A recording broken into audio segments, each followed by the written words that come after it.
Your eyes and your vision are under attack. Damaging blue light from the sun, your phone, your computer, your tablet, even light bulbs and car headlights is constantly bombarding you. The good news is our eyes actually already have a line of defense to counter the effects of blue light. This defense is made up of 3 pigments called carotenoids.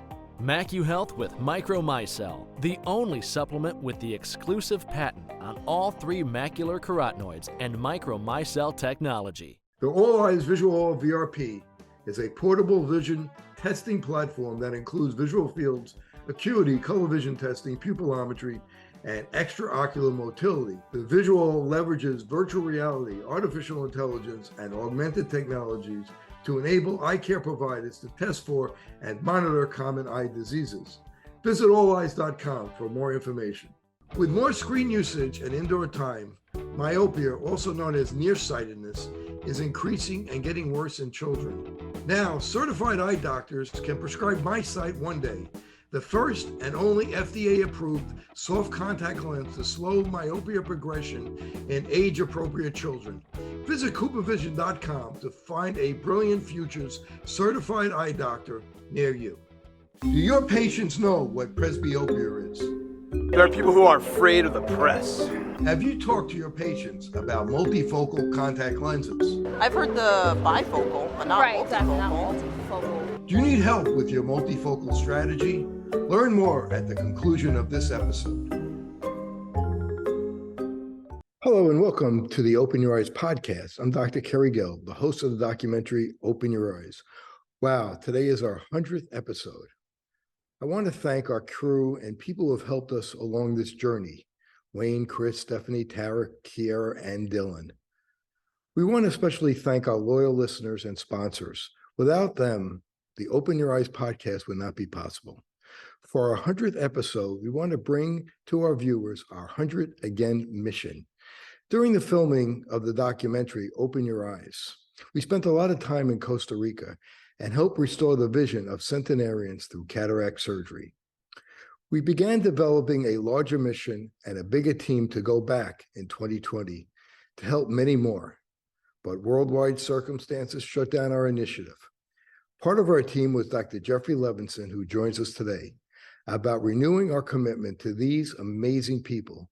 Please watch this 3-minute video, bringing sight back to the blind. Buenas. Buenas.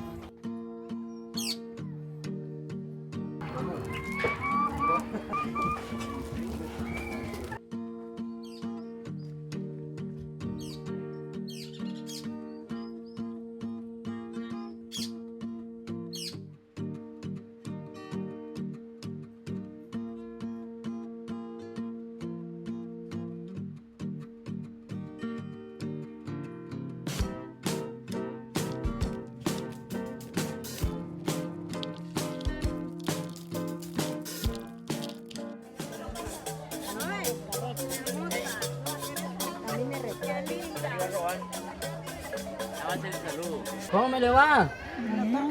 ¿Cómo está? Bien, gracias. Gusto saludarla. Igualmente. Placer verla. Dame un beso. Eso. Chocolates.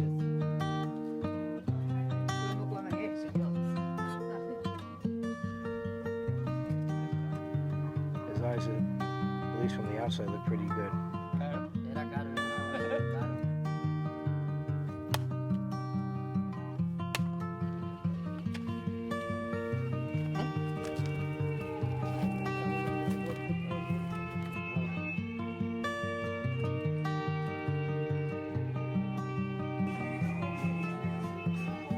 Le roban un besillo así, ¿verdad?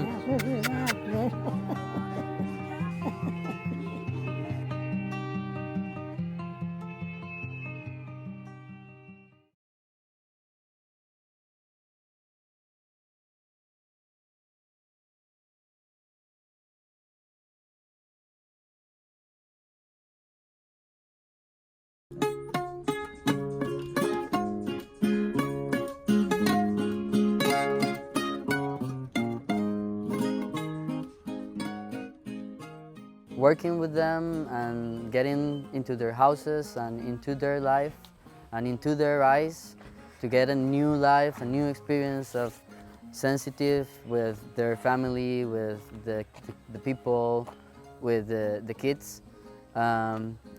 It's really intimate and it's really inspiring me to keep going, to help these people because they really need a lot of help.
A cataract is when your eye's natural lens becomes cloudy. Symptoms include blurry, hazy, and less colorful vision.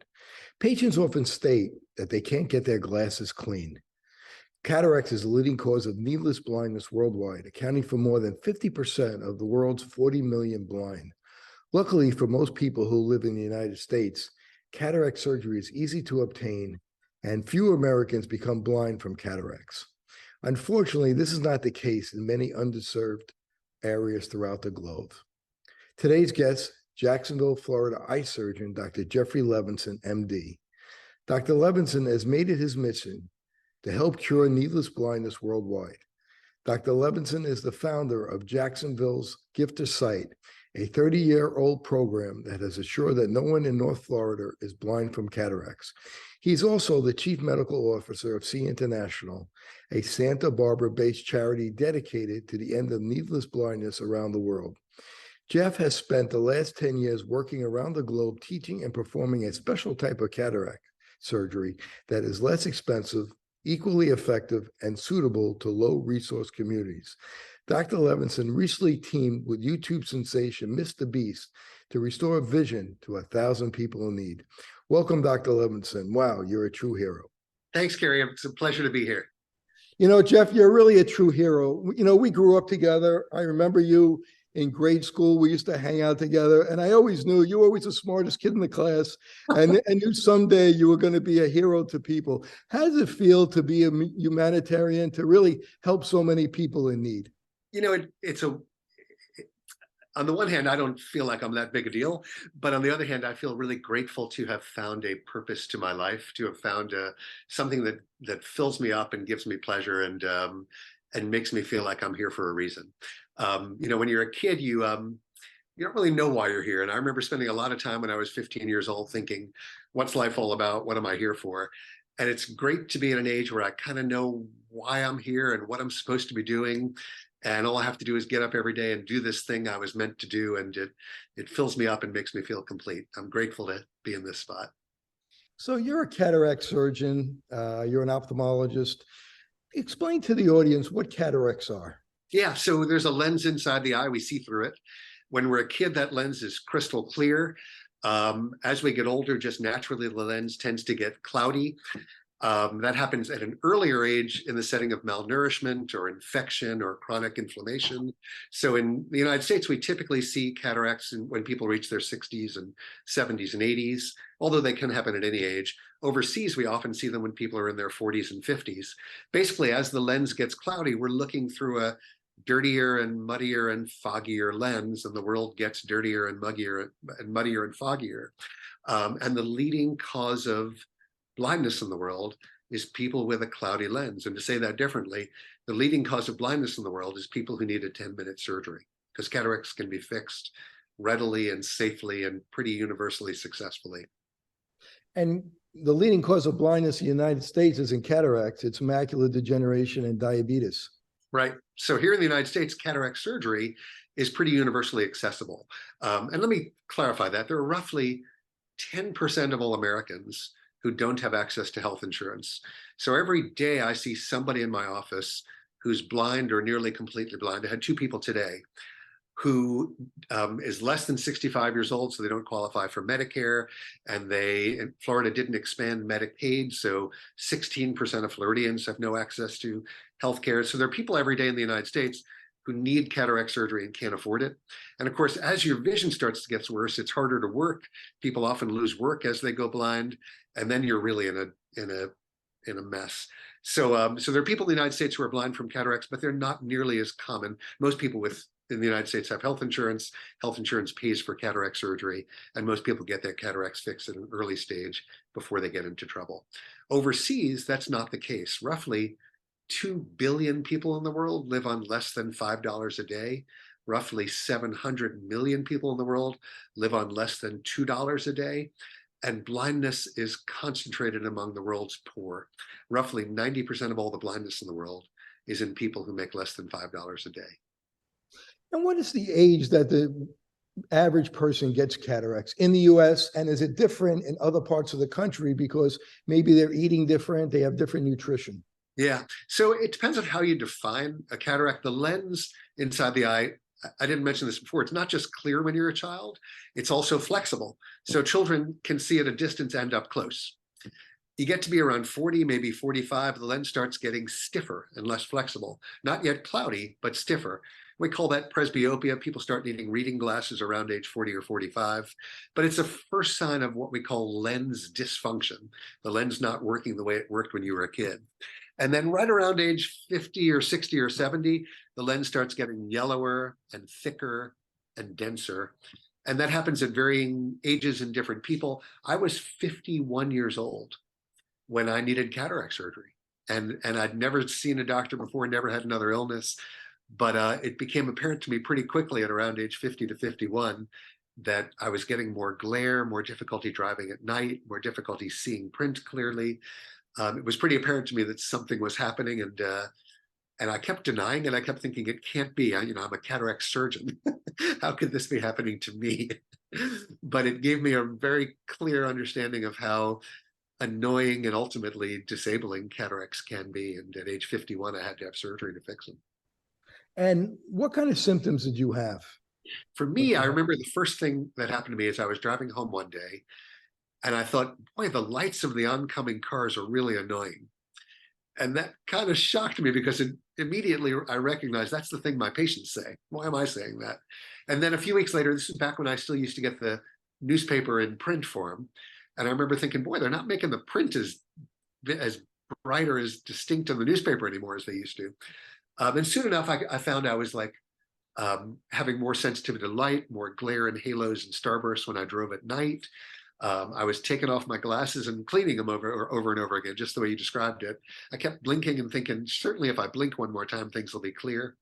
And then I remember one day I was looking up at my wife. She was sitting in front of a mirror, in front of a window. She was maybe 5 feet away from me, 6 feet away from me.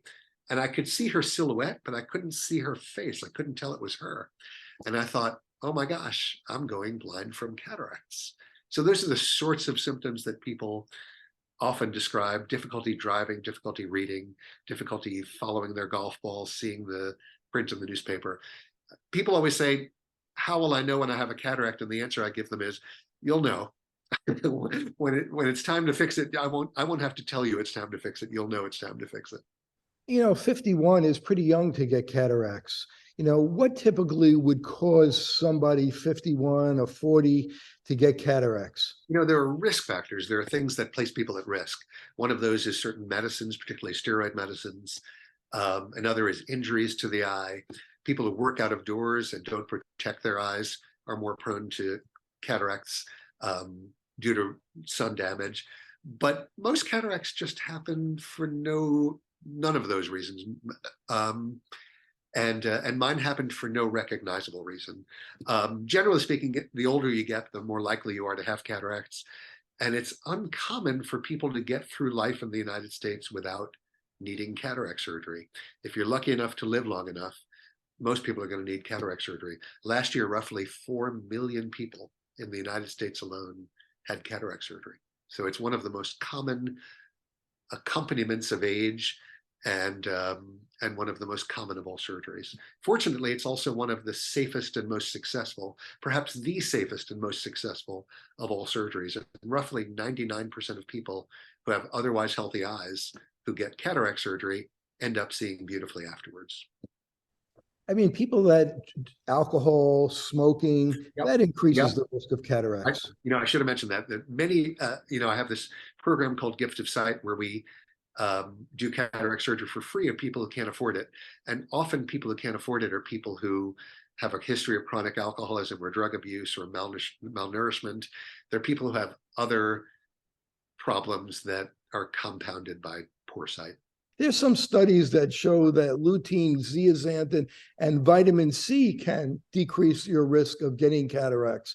Also, diet. What are some of the other things, Jeff, that we could do to decrease our risk of getting cataracts? The main thing is protection from direct sunlight, especially for people who work out of doors. So wearing a broad-rimmed cap or wearing a pair of sunglasses helps to prevent the onset of cataracts or slow the onset of cataracts. It's important not to get hit in the eye too much. Trauma injuries to the eye can lead to cataracts. There are certain medications that can contribute to cataracts as well. Ultimately, those are medications, typically steroid medicines, that when you need them, you need them. And we deal with the cataracts. We can always fix the cataracts when they happen. But certainly staying away from steroid medicines, protecting your eyes from the sun are steps that we can take to minimize the risk of cataracts, to reduce the rate at which they grow and the age at which they arise. I always look at cataracts as a sign of how well somebody's aging. Like diabetics typically will get cataracts about 10 years sooner than a non-diabetic, because diabetics tend to age a little bit quicker, whether it's oxidative stress or glycation that's causing the cataracts. So I think if you're just healthy in general, of course, sometimes it happens to healthy people, and it just happens. The doctor I work with got cataracts when he was in his 40s, and he was basically healthy. He ate healthy, and it was just kind of a freak thing. So sometimes it does happen as a freak thing, but I think if you keep yourself healthy, you could decrease your risk. The other interesting thing is that one person's cataract may be another person's not yet cataract. And to say that differently, we fix a cataract when it gets to the point of creating visual limitations, when it impairs you. And a cataract that might not bother somebody who's sitting in a nursing home staring at a TV all day might be a really bad cataract for somebody who's driving a truck at night, or who's an eye surgeon, or who's a engineer or an architect. So the point at which a cataract ought to be fixed varies on a very individual level based upon the visual demands of the person who's got the cataract. So talk about the epidemiology of blindness throughout the world and the epidemiology of cataracts. Yeah, let me talk about two things: blindness, but let's also talk about moderate visual loss. Interestingly, the leading cause of moderate visual loss in the world is people who need a pair of glasses and can't afford them. There's roughly 1 billion people on this planet who have no access to basic eye care. 91 million people are children. And the leading cause of, if you stop people on the street and check their vision, the leading cause of people who don't see well is they need a pair of glasses and they can't afford them, or they don't have access to them. If you talk about blindness, roughly half of all the blindness in the world is from cataracts.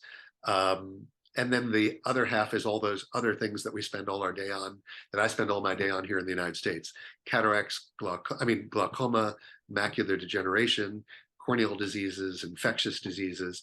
There are a whole bunch of other things, diabetes, that make up the other half. But in the world at large, cataracts are the low-hanging fruit. They're easily and safely and inexpensively fixed. All those other things require a lifetime of care: glaucoma and diabetic retinopathy and macular degeneration. Cataracts, a one-time fix, 10 minutes and you're good to go.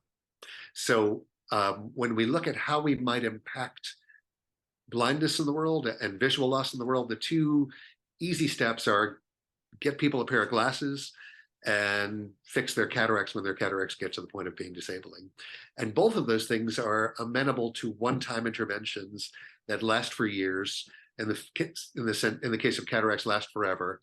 And there's technology that's arisen, both in terms of providing glasses for poor people in remote places, and in terms of doing cataract surgery on poor people that make it accessible in a way it was not 10 or 20 years ago. You know, you bring up a great point. You know, you travel around the world giving the gift of sight to people with cataract surgery. And I know sometimes you team up with people who are doing eye exams to give glasses. You take somebody in a country where they have no access to glasses, and they become 40 or 45 or 50, they become something called presbyopic, and now they can't read anymore and they can't do their job. Yep. And what's more, if you're nearsighted, you know, or if you're farsighted, even from an earlier age, you're visually disabled in those places.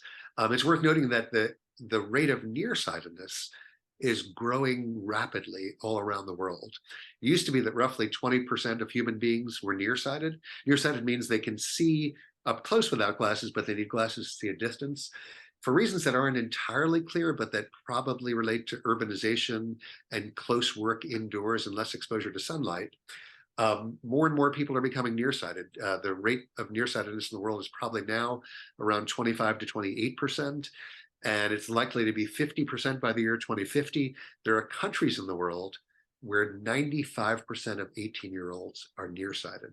In South Korea, in Taiwan, in Singapore, in highly industrialized places where everybody's urbanized, the rate of nearsightedness has skyrocketed, probably related to long periods of time indoors engaged in close visual tasks, that is cell phones and video games and computer work. So what is your advice to parents whose kids are they're young enough where they could have some control about looking at video games? Do you have any advice? Yeah, so the first thing to say is that, of course, kids ought to go out. Kids ought to be outside playing. And to the extent they're outside playing, they're less likely to develop nearsightedness. But it's also true that there's a whole lot of stuff on the internet and a whole lot of video games you don't want your kids obsessing with. So for a variety of reasons, it makes sense to kick kids outdoors and make them go play. And my grandmother used to say, she used to say, Jeff, I used to get into bed at night and my mom would turn off the lights and I'd read in bed. And my grandmother would come in, she'd say, put that book away, you'll damage your eyes. And when I was in medical school and residency, I learned that my grandmother was wrong, that reading in the dark doesn't damage your eyes. But now we know that grandma was right, that in fact, long periods of time spent indoors and engaged in close visual tasks appears to contribute to nearsightedness. It's worth saying that nearsightedness is for many people a nuisance, but for some people it's visually impairing and even blinding. Roughly 10% of all nearsighted people aren't a little bit nearsighted. They're what we call highly nearsighted, high myopes.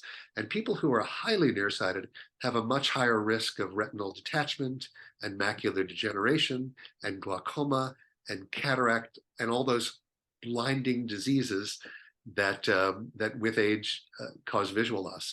So we need to prevent nearsightedness, not just because of the nuisance of needing glasses or contacts, but also because of the possibility that nearsightedness can turn into high nearsightedness and all the concurrent disease states that accompany it. Why do you think that there's not enough cataract surgeons in other parts of the world, and why aren't people getting cataract surgery? Yeah, so here in the United States, cataract surgery is a highly technologically dependent surgery. We use a $60,000 ultrasound probe, the tip of which vibrates 40,000 times per second to liquefy and emulsify and suck out the cataract. We often use diamond blades or $1 million laser to make the incision to prepare the cataract for surgery. And it's an expensive surgery. It costs roughly $2,000. Insurance pays for it, but it costs roughly $2,000 to fix a cataract in the Western world. And cataract surgery techniques were developed in that setting for those people. For people overseas who make, $5 a day, a $2,000 surgery is utterly beyond their reach. And so for the longest time, there wasn't anything that we could do for people who had cataracts in the poorer parts of the world. Roughly 10 or 15 years ago, that all changed. In engaging enterprising doctors all over the world, collaborating on the brand new internet without corporate or industrial or government support, reinvented cataract surgery. They said, hey, take a look at this. Instead of using that $1 million laser for an incision, we can make an incision with a 25-cent blade. Instead of using a a $60,000 ultrasound probe, we can pop the cataract out in one piece using a little needle that we bend in the shape of a fish hook. And they reinvented, reimagined, re-engineered cataract surgery and made it accessible to the world's poorest people. We can now do cataract surgery at a cost of roughly $30 per case. And it turns out that manual low-tech cataract surgery works every bit as well, especially in advanced mature cataracts of the type that we see overseas, as modern techniques, as Western techniques. So now all of a sudden, over the last 10 years, we've had access to a new cataract surgery designed for the world's poorest people and accessible to the world's poorest people. The job now is to bring that surgery to those people, to build the capacity, to develop the skills in people who didn't learn that skill, and to expand the reach of cataract surgeons to the people most in need of it. And that's what See International, the charity with which I work, seeks to do. So what is M6? What does it stand for? It stands for Manual Small Incision Cataract Surgery. When I was training, I guess 35 years ago, we would make a big incision and we'd pop out the cataract in one piece, but we made an incision in such a way that we'd have to put in 4 or 5 stitches afterwards. And we used to tell people, don't bend over, don't lift anything, you're going to pop a stitch. And it would take weeks, sometimes even months before people could see well. About 10 to 15 years ago, these really enterprising third world doctors who had gotten tired of telling their blind patients that there was nothing they could do because they couldn't afford a $2,000 surgery, reinvented cataract surgery. They modified the incision, made it broader, made it stable. They developed techniques for popping out the cataracts through a smaller incision. And in doing so, they created a surgery that takes 10 minutes, that can be done at a material cost of roughly $25 to $30, and that appears to work every bit as well as modern Western techniques as we use them here in the United States. I would add that when this first arose, when these surgery techniques arose, nobody in the United States believed it. We all thought, come on, that can't be right. That can't be right. $30 for a cataract surgery. And nobody was going to believe it unless a randomized clinical trial was done. And so my friend Jeff Tabin, who's a professor at Stanford and who was one of the developers of this technique, invited his friend David Chang, who's one of the United States' most famous and most prolific of cataract surgeons, to come to Nepal. And they trucked along his phaco machine and his microscope and roughly $100,000 worth of equipment. And they brought it up to the top of a monastery with some trucks and some yaks. And they sat him down next to Sanduk Ruid, who was Nepal's most famous cataract surgeon and an adherent to this manual small incision technique. And they sat the two doctors down, one next to each other, one doing a $2,000 per eye surgery, the other one doing a $30 per eye surgery, and randomly assigned patients to one or the other. And it turned out that for the advanced cataracts that they see in Nepal, the manual technique was quicker, the visual recovery was quicker, and at 6 weeks, the two eyes were equivalent. The manual technique worked every bit as well as the fancy, highly technologically dependent techniques that we use here in the United States. It's also worth noting that it's not uncommon when I'm operating overseas for the lights to go out. You know, power is something we take for granted, and it's awfully periodic in certain places in the world. When the electricity goes out, you can't do modern Western cataract surgery, but you can sure do manual cataract surgery. And when the lights go out overseas, all the nurses take out their cell phones. Everybody's got a cell phone. They turn on their flashlights and we get right back to work. I've seen doctors in Africa turn on their car and run a wire from the car battery to the microscope. And they can do, if they have a light, they can do cataract surgery with the manual small incision technique. Here in the United States, without power, there's not much we can do. We just shut it down if the power ever goes out. Of course, it doesn't go out in the United States as it does over there. But yeah, it's a technique designed and evolved for the world's poorest people that offers us a path to the end of needless blindness in the world. So we're going to talk a little bit about your with MrBeast, your segment with MrBeast, and later in the show. But it's funny. I had a patient who saw that MrBeast segment that you did, and he asked me, why don't we do that type of surgery in the United States? Why are we doing the $2,000 surgery? Right. So the answer is we operate on cataracts in the United States pretty early in their course. A cataract in the United States has the consistency of like melted ice cream. It's not rock hard. It's kind of soft and mushy. And the techniques we use here were designed for those kind of cataracts, and they work best for those kind of cataracts.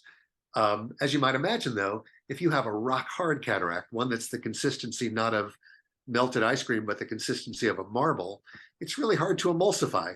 And it's not all that safe to spend all that energy within the eye breaking up a rock hard cataract. So the cataracts that they see overseas, people who are completely blinded by cataracts, Western techniques don't work all that well, and their techniques work better. Their techniques are better for their cataracts. Our techniques are better for our cataracts.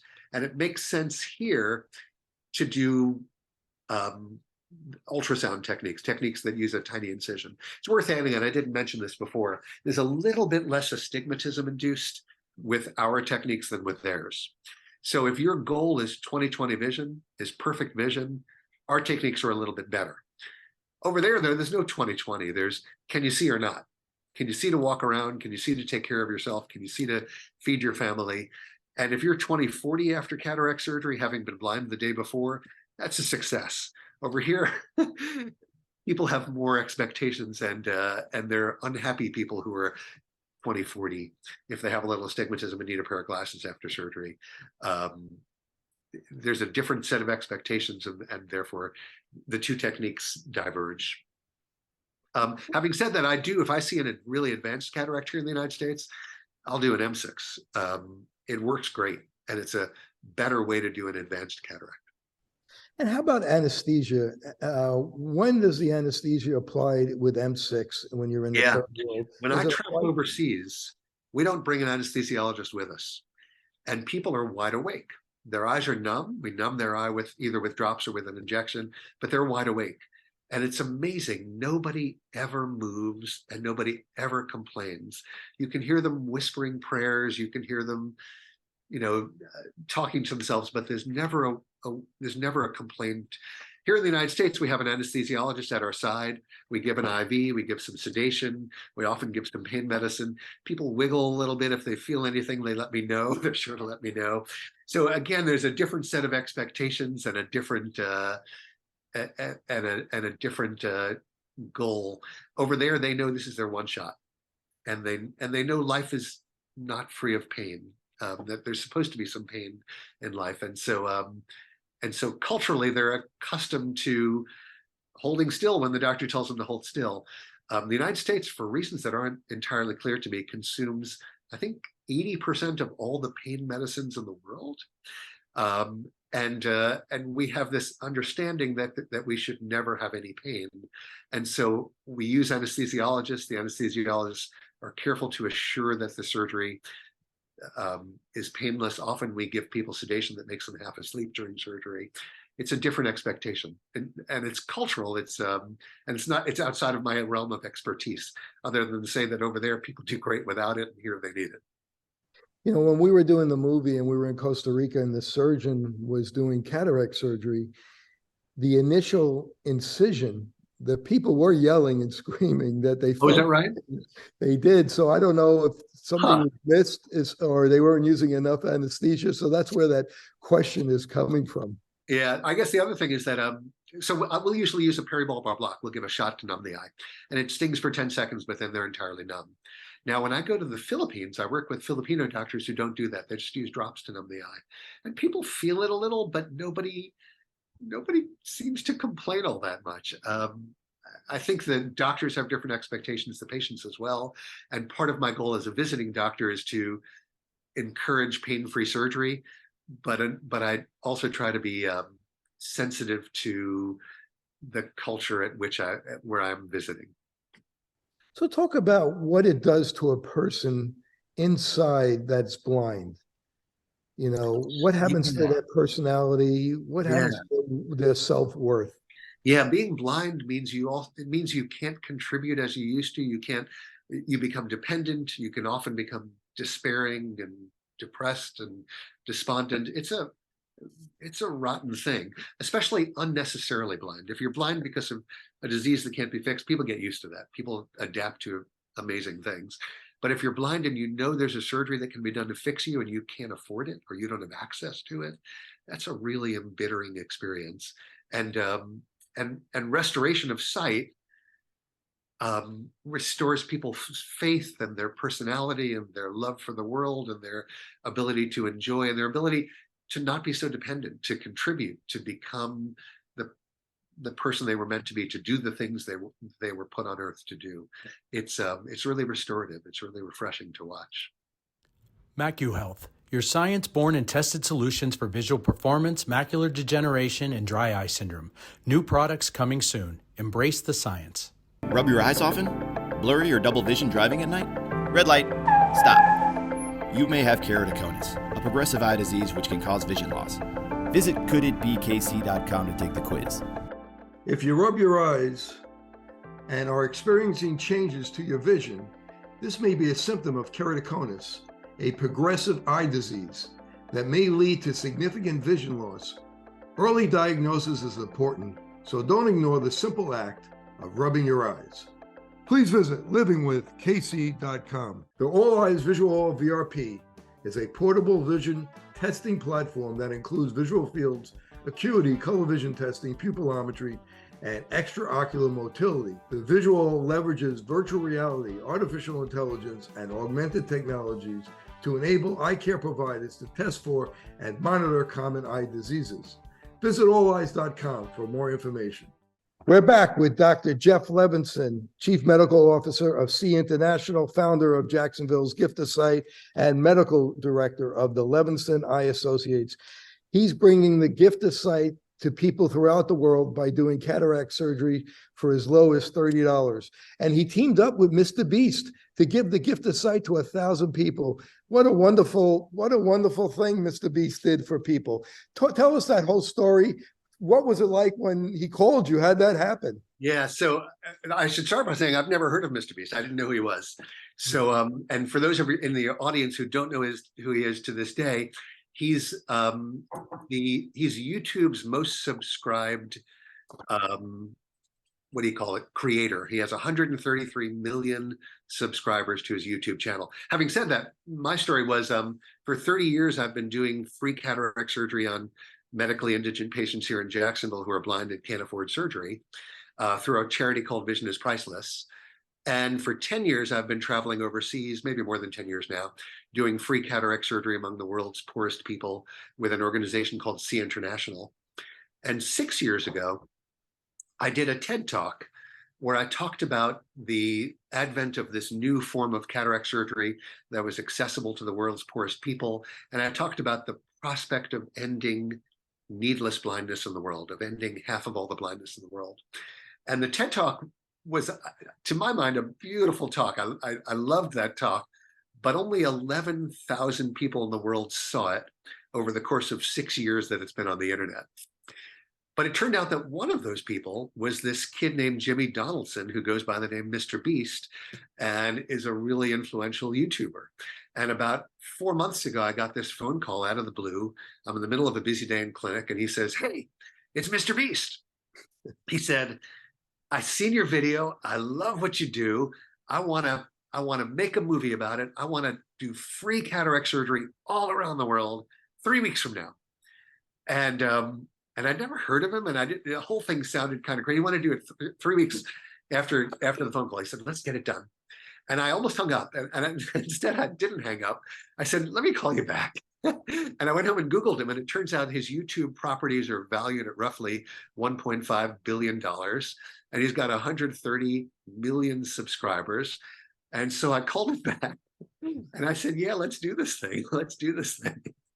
I said, "It's going to be expensive, and I don't think we can do it 3 weeks from now." And he said, "Whatever it costs." And so we went to every homeless clinic and every free clinic, and we looked under every rock from Savannah to Tallahassee to Jacksonville. We found 40 people in and around Jacksonville who were blind or nearly completely blind from cataracts. And then Jimmy came down, And we interviewed every one of them before their surgery, and we interviewed every one of them after their surgery, and watched as we took off their patch and as they could see again. And then we sent them around the world with See International, and we did another 960 cases. We ended up with 1,000 surgeries over the course of about 3 weeks. And he wrote a check to pay for the whole thing. And just about 3 weeks ago, the YouTube video came out. And for those of you who haven't seen it, it's this beautiful compendium of basically one after another. The patch comes off and people realize they can see again. And many of these people have been blind for years and years. And it's this really joyous, beautiful romp through the wonder of cataract surgery, which is, you know, we live surrounded by modern miracles that we take for granted, like our cell phone or like electricity.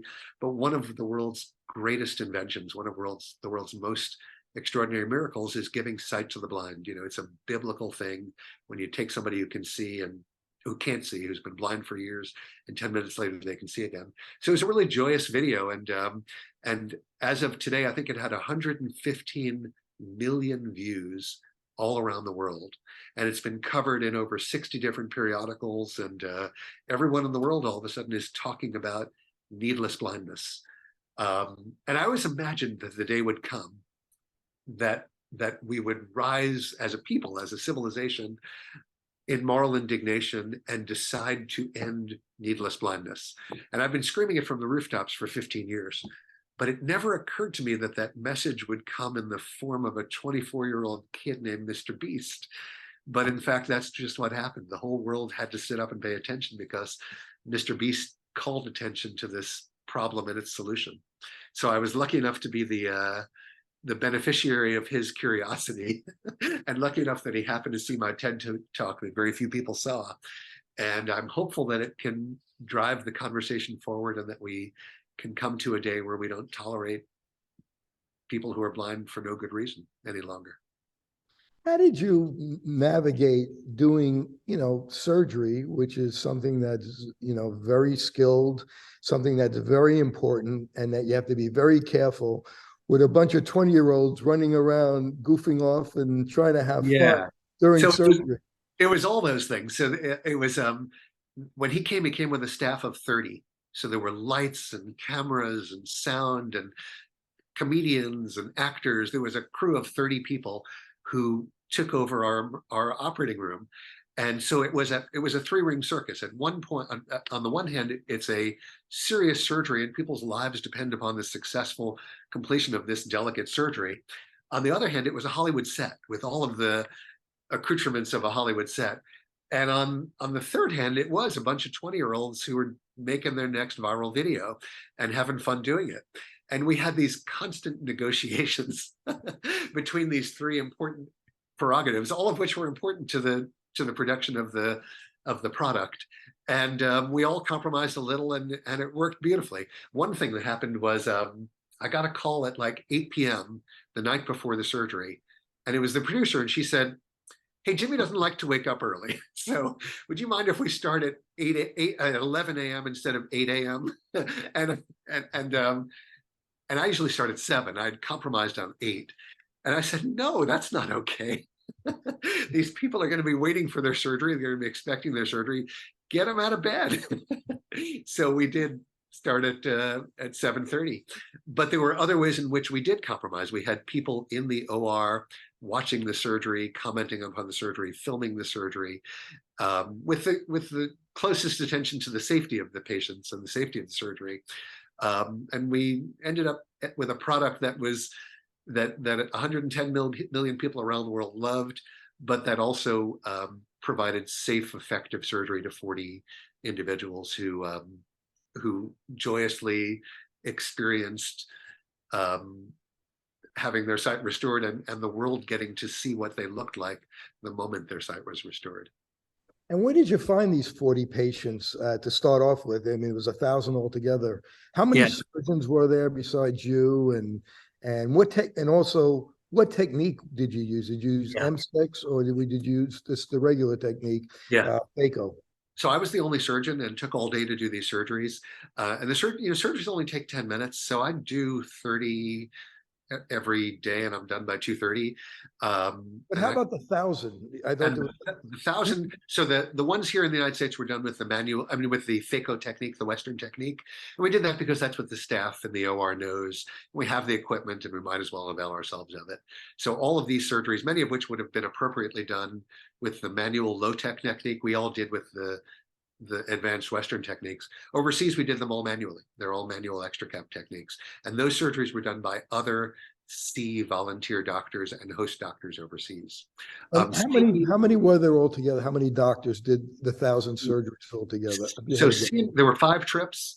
So each trip has at least one host doctor who lives in Honduras or the Philippines or wherever it might be doing the surgery, and then one visiting doctor from the United States. So there were at least 10 doctors in the 1,000 surgeries that were done overseas. And those were all done with manual extra cap techniques. And any of their names that you could share, the doctor, so we could give them credit? Yeah, sure. Dr. Goodman is another doctor who's a good friend of mine. He lives in Santa Barbara, California, and he was in, I think, Fiji, and we did some cases in the South Pacific.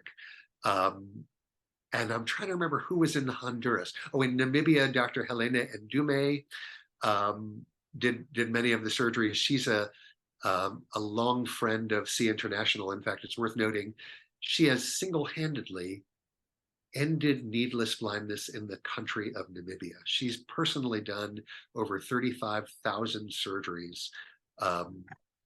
And there's no longer a backlog of cataracts in Namibia.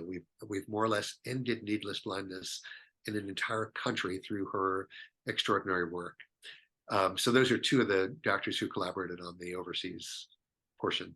And you found the patients from homeless shelters and various medical clinics, the ones in the U.S. Yeah, we have a charity here in Jacksonville called Vision is Priceless, and Vision is Priceless does screenings probably 6 times a year.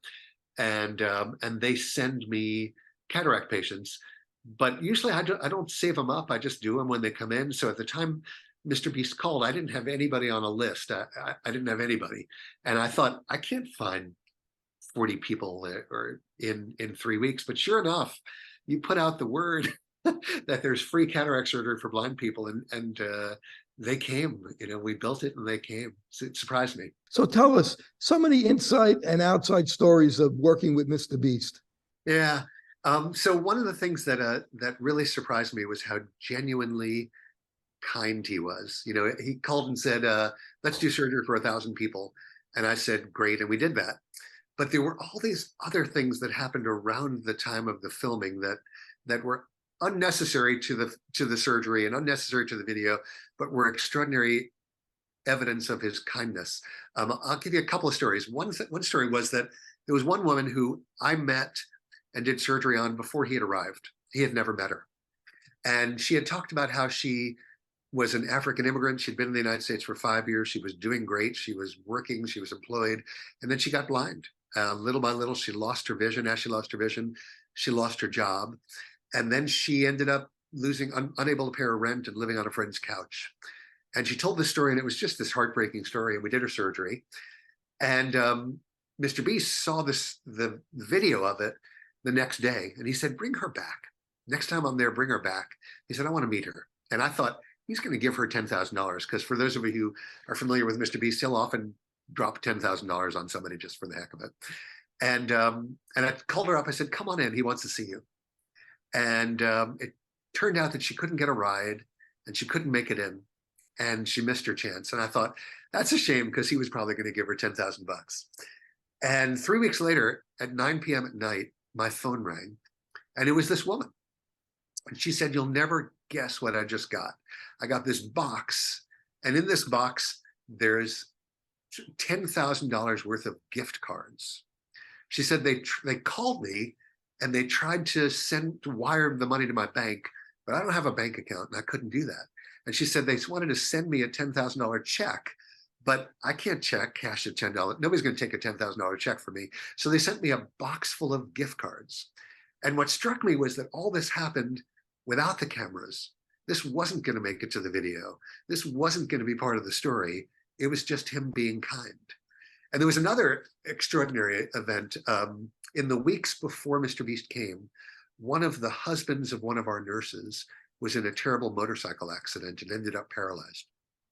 And somebody had put up a thermometer in our dressing room to raise some money for this husband who was paralyzed, to help pay for his medical costs. And at that time, the thermometer was maybe 20% colored in. And at the end of the day of surgery, MrBeast, Jimmy, calls over our head nurse and he says, "What's the deal here? What's this thermometer all about?"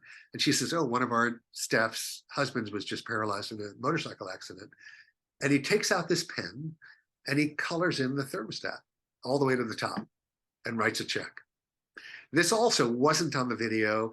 It was never, the cameras were being put away. The sound people were gone. This was never going to make it into the video. It was just him being extraordinarily kind. So it was quite a thing to see. It was quite a thing to learn that the persona on YouTube is the same guy you meet in person. You know, because he's taking some unnecessary flack for this video. Yeah. So when people first saw the video, I think almost everybody thought it was extraordinary. It was joyful. People cried. People loved it. But after like 3 or 4 days, people said, "This is outrageous." There were a bunch of people who said, "Why does it take a kid millionaire for blind people to see again? Why don't we just do this?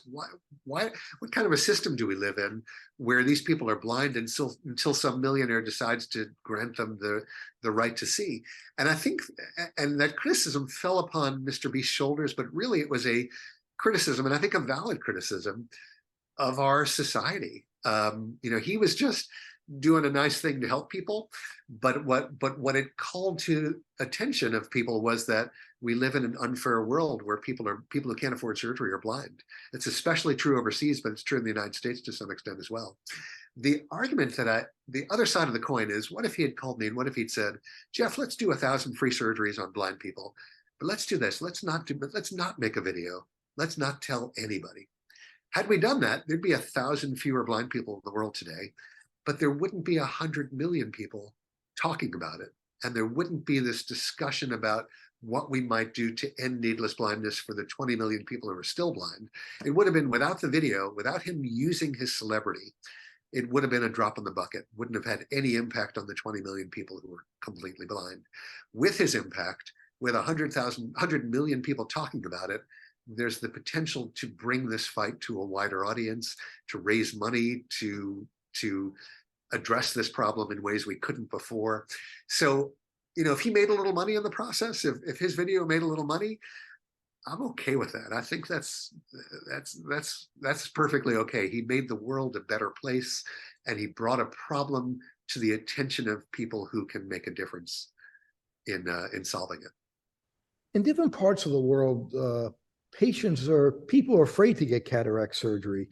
Someone had cataract surgery and it was a poor outcome, and they'll walk around blind but be afraid to do it. How can we get these other surgeons around the world to be better trained?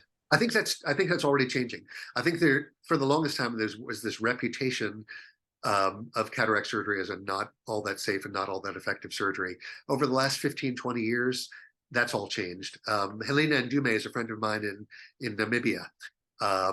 She was a child of apartheid, and somehow in the middle of the apartheid regime escaped across the border to Namibia, lived through a civil war, was recognized as an extraordinary talent and sent to Germany, where she went to medical school and did a residency training, and she went back to Namibia to try to end blindness in Namibia. And when she first got there, on all the radio stations, they were saying, "Come to our eye camp, we're going to cure your cataracts."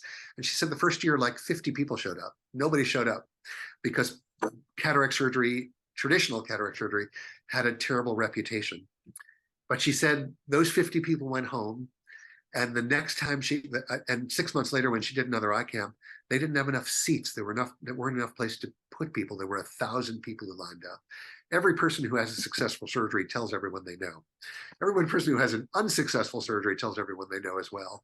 But as the techniques have gotten better, as this manual small incision technique has caught on around the world, as people are better trained and there's more capacity among good doctors, that problem's going away rather rapidly. And now when we announce an eye camp, the big question is, will we have enough space? Will we have enough implants? Will we have enough materials for all the people who come? 3 nights ago, I got a call from my partner in the Philippines, and he said, and I'm coming to visit in late May. And he said, Jeff, do you want to do 500 cases or 1,000 cases in a week? And he said, before you answer, I want you to know that there are 5,000 people waiting for this surgery. So I said, okay, let's do 1,000. But more and more people have figured out all around the world, even in the poorest places in the world, that cataract surgery works, and that if you can get access to it, you ought to have it. Now, do you think there'll be a time when there'll be same-day cataract surgery in the U.S.? Oh yeah, both eyes, both eyes. Yeah. So the only reason we don't do cataract surgery, and when I go overseas, we do both eyes at the same time. If people are blind in both eyes, and if we have the capacity, we do both eyes. And the only reason we don't do that in the United States is that insurance only pays for one eye, pays full price for one eye, and second price for any subsequent surgeries that same day. So if you do both eyes the same day, you get paid 100% of the first eye and 50% of the second eye. And for that reason, it's not done much in the United States. But it's not a medical reason, it's purely a financial reason. At Kaiser Permanente, where there's no money exchanging hands, where the doctors are employees of the insurance company, they do both eyes the same day. And they have really compelling evidence to indicate that it works every bit as well. That the risk of infection is the same as if you did each eye separately, that anesthesia complications are no greater. And of course, there's great convenience to getting both eyes done the same day. So yeah, I think if it weren't for the financial incentive to separate it, we'd do both eyes the same day. The surgery's reliable and predictable and safe enough that there's no reason not to. Now, when we do both eyes the same day, we don't do one eye and then just flip over and do the other eye. We do consecutive independent surgeries. We do one eye, take the patient out of the room, re-scrub, re-prep, re-drape, and then do the second eye. Because obviously there's a rare risk of infection with cataract surgery, roughly 1 in 2,000. But if you use the same instruments on the second eye, what is a tragedy, infection within the eye, can become an exaggerated tragedy. So we always take the patient out, re-prep, re-scrub, re-drape, do everything as though it was a separate eye, separate case entirely. Patients always ask, will there ever be a time where there'll be laser, the whole cataract surgery will be done with a laser? So ultimately, there's a lens inside the eye. We have to take it out because it's cloudy. So I think we will always have to make an incision. We will always have to enter the eye. Now, if you're asking me in 50 years what it's going to look like, ultimately the question is, will we ever be able to prevent cataracts? Will there be some way of either preventing cataracts or curing cataracts? And I think if you had asked dentists in the 1960s if there would ever be a way to prevent cavities, because most dentists back then made a living filling cavities, they would have said, no, that's never going to happen. And then fluoride arose, and now dentists don't fill many cavities anymore. So will there ever be a way to understand why we age and why, as we age, things like cataracts arise? And will we ever be able to prevent senescence, age-related degradation in the human body? Maybe. I don't think it's out of the question that someday we'll understand why we age and why we decay and why by the age of 90 we're pretty much done. And if we can ever understand what causes that, and if we can ever modulate that, maybe people won't get cataracts any longer, and I'll be looking for something else to do. So when we were in Costa Rica, we were going to go back together with Dr. Levenson, the Open Your Eyes team, and do a part 2 to the film of the documentary. But, we got derailed by COVID, and there's probably 1,000 patients in Costa Rica that are in need of this type of work that you do. Is that something that is possible in your future, that possible for us to possibly work together again? Absolutely, and I'd love the opportunity to. There are a couple of things we need. We need a host doctor who can identify the patients and take care of the patients when we leave. and then we need a facility and permissions. So typically a host doctor in a foreign country will invite us. We'll need an invitation from some health authority, either the health department or the governor or the mayor. And then we need a facility that's willing to open their doors to us. And if we have those three things, we can get these. We can get it done. Yeah, we have all of those three things. We had it before COVID, so I know the Open Your Eyes team is looking at that, and we're going to contact you about possibly going back and doing a part 2 to the film. That'd be great. Costa Rica is a great place to visit too, as you know. It sure is. Yeah. So as we finish up, talk a little bit about how people could donate to the cause, See International, and some of the cause in the United States if they want to donate to help people in the U.S. Yeah. So there's roughly 20 million people in the world who are completely blind for need of a 10-minute surgery that can be done for less than $50. See International, the website is seeintl.org, does 200 trips a year to 50 different countries, curing blindness among the world's poorest, blindest people. And for a $25 donation, we can restore the sight to a blind person. Here in the United States, Vision is Priceless is the charity with which I work. And we have a commitment to ending blindness among people who can't otherwise afford their surgery in Jacksonville.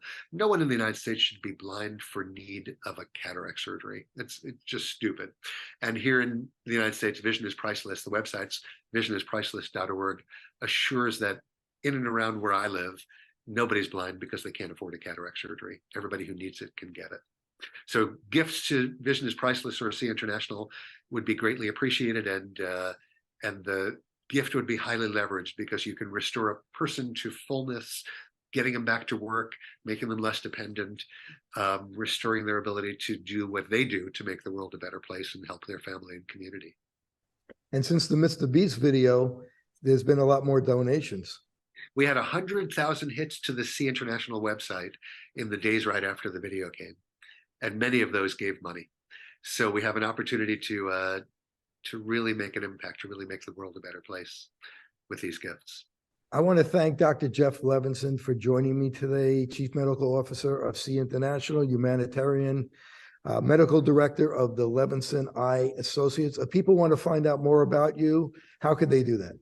So I think if you Google me, go to YouTube and Google me, my TED Talk will pop up, and that probably tells the story as well as anything. So if you Google Levenson Cataract, it's Levenson, or if you go to TED.com and look under Levenson, it tells the story of how I fell into this hobby and the work that will be necessary to rid the world of needless blindness. Rub your eyes often? Blurry or double vision driving at night? Red light, stop. You may have keratoconus, a progressive eye disease which can cause vision loss. Visit coulditbekc.com to take the quiz. If you rub your eyes and are experiencing changes to your vision, this may be a symptom of keratoconus, a progressive eye disease that may lead to significant vision loss. Early diagnosis is important, so don't ignore the simple act of rubbing your eyes. Please visit livingwithkc.com.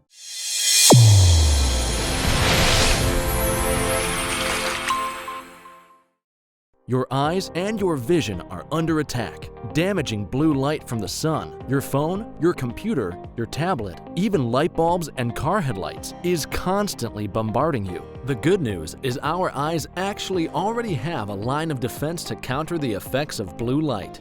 This defense is made up of 3 pigments called carotenoids.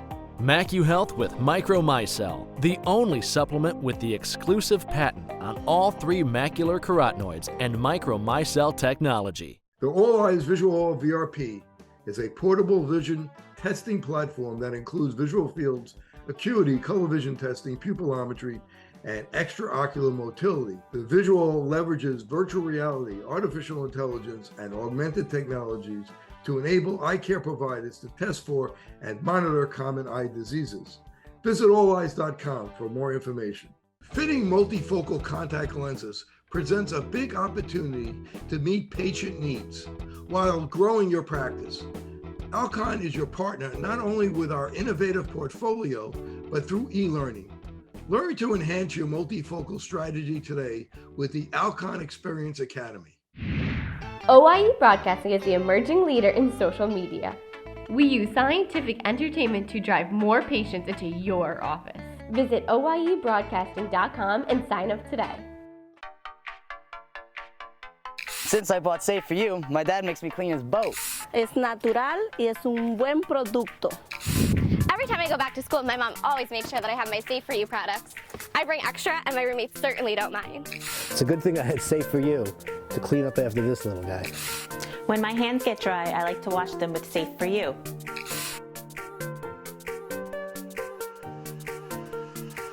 And most importantly, the reason why I buy Safe For You is because it's safe for me and you.